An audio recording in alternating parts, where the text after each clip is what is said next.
day 19 when I lost you.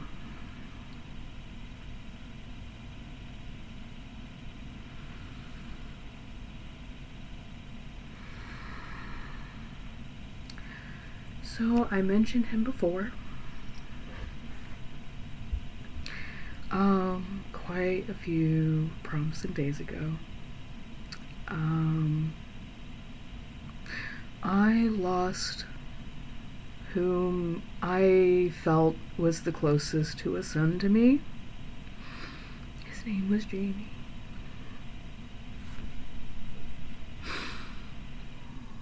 He was interesting. Um,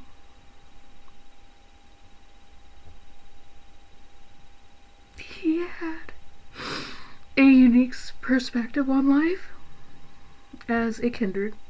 He was of the Malkavian line. Him and I had the most. We had really good discussions together. At one point, I did like while I had declared Praxis as Prince of part of Peoria, I had him in my coterie. He was not Camarilla at all. I did try to convince him to join the tower, but he was so stalwart in his beliefs in the anarch movement that I respected it. I stopped actually convincing him to join the tower. Like, it was just like, you know what? Yeah, like, well, like, I'll let you have those beliefs. Like, him and I have always talked. Um,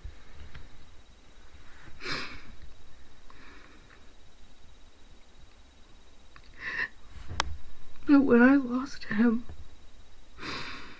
it was because he was facing trial. He was breaking masquerade. Um, he was trying to draw hunters by using Sabbat symbolism, and he got caught. Even though if he had approached, if he had reached out, if he had talked to myself, to other people that he was friends with, we would have tried to been able to convince him otherwise. But it was too late. He got caught. He was brought to trial, and this was just after everything that happened in Los Angeles, like where I lost someone else because they didn't want to face trial for breaking masquerade either. Fucking irony.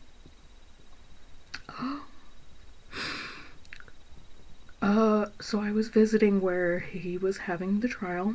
I was aware of this. And because it was a masquerade breach, because it was in Anarch territory,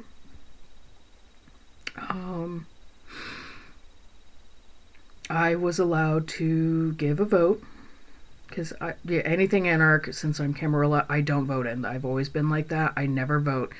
But this time I was invited to vote.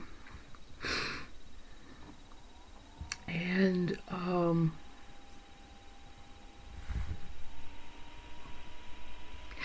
he he was found guilty. I essentially volunteered. I told the Baron of the area that I would be willing, I would cast my vote, but no, seeing that it was highly in favor of guilty, which would have led to a death execution. I volunteered, and he allowed it. The Baron allowed it. Um,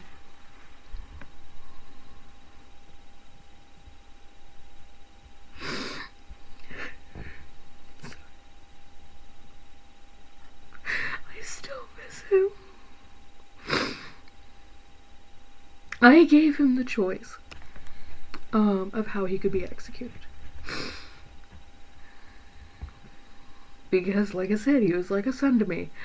And I volunteered because I did not trust any others of the barony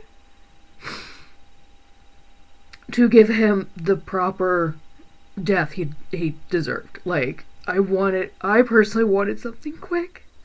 Something where he wouldn't feel pain. I gave him the choice, but he left it to me, essentially.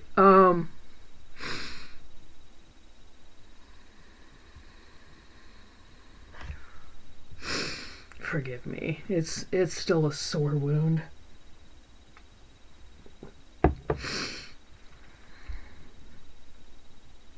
And I hugged him. That's what I meant in the video for quite a while ago. That I gave someone one last final hug. That's how I executed it. I brought him into my embrace, hugged him one last time before I snapped his neck. Made it quick, made it painless, because that's what he deserved. He was so young. And that's when I lost him. I wish I could say I stopped blaming myself. But it was for our safety. This also was not his first time. This apparently was after quite a few times where he had broken Masquerade, where he broke where he had broke the Baron's rules. So this it was unsavable. It was unsalvageable. He couldn't be saved this time. There was no excuse. So now it's just living with that night by night, constantly seeing reminders of him almost everywhere, seeing it in just walking down the street, talking with people, and it hurts so much, because now that I have an actual child, there's times where I do see a little bit of Jamie in him. Like the inquisitiveness, the curiosity, and just the stalwartness in their beliefs. Like, it's one of those things of like, no, like, I want you to keep that. I do. Like, I don't want you to be persuaded one way or the other unless you want to. And I really do think that if Jamie was still around, I think him and my child would be possibly the closest of friends and whatnot. I do miss him so much. That is all I have.